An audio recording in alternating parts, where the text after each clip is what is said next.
Et maintenant, on attaque les items un peu, les composants inclassables. Donc, j'ai pas vraiment réussi à les classer dans une catégorie. Donc, pour commencer, on a le Jumbotron. Alors ça, c'est un truc de Bootstrap. Bon, c'est quand vous avez une présentation, par exemple, page d'accueil, etc. Et si vous avez une div, voilà, qui va englober tout ce qui est, il y a un H1, un texte et un lien, tranquillement.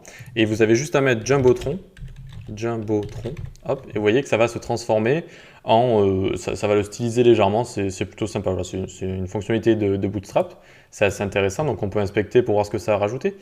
Ça a rajouté ici du padding avec donc du padding responsive, et ça a rajouté margin bottom, background color et border radius pour que ce soit légèrement arrondi.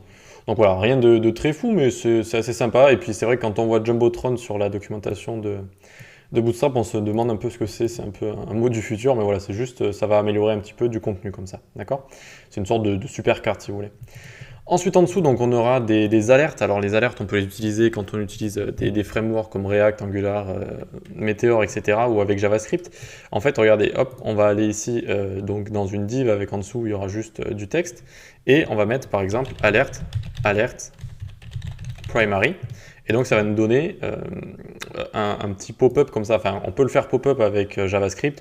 On peut rajouter la classe alert primary et ça peut faire des interactions, vous comprenez? Et donc, hop, on va pouvoir le mettre partout. Évidemment, on va se mettre un peu des couleurs. Tac. Donc vous avez toutes les couleurs. Voilà. Ça peut être assez utile quand on fait du JS, des petits frameworks. On utilise pas mal souvent ça pour se représenter des choses. Voilà, donc les petites alertes. En dessous, donc, on va avoir une alerte clickable aussi qui va disparaître. Ça aussi, ça peut être très utile. Donc, vous faites alerte, hop, ensuite alerte success pour qu'elle soit en vert. Et alerte dismissible, hop là. Et donc, elle va apparaître, alors, alerte dismissible, close, tac, tac, tac, qu'est-ce que j'ai fait? Ah, success ici, tac.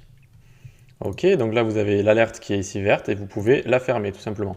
Ça paraît bête comme ça, mais ça peut être assez utile vraiment quand on travaille encore une fois avec du JavaScript, de l'interaction, etc. C'est assez intéressant.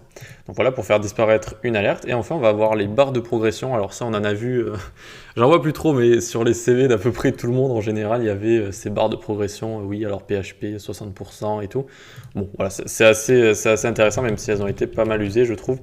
Donc ici, donc l'élément parent, vous lui mettez progress et ensuite progress bar. Et ensuite, donc le style width 35%, et donc ça va être à 35% ici. Compris?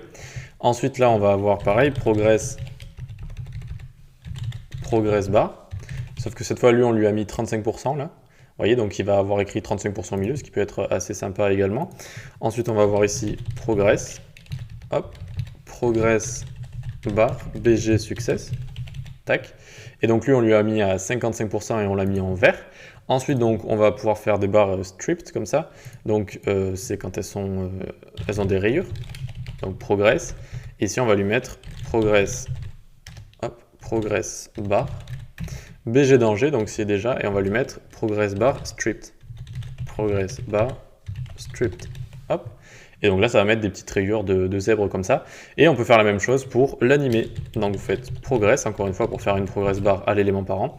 Et ensuite, progress bar, tac, donc BG info, on a déjà, progress bar stripped et progress bar animated,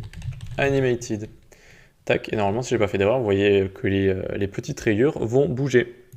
Et voilà, on a enfin fini avec cette section sur les composants. Donc voilà, c'était assez intéressant. Vous voyez que vous pouvez vraiment construire des pages de A à Z avec Bootstrap et son système de classes. Et maintenant, dans la prochaine section, on va voir tout ce qui est JavaScript et tout ce qu'on peut faire avec, comme des slideshows, etc., etc. Donc on se donne rendez-vous à la prochaine section.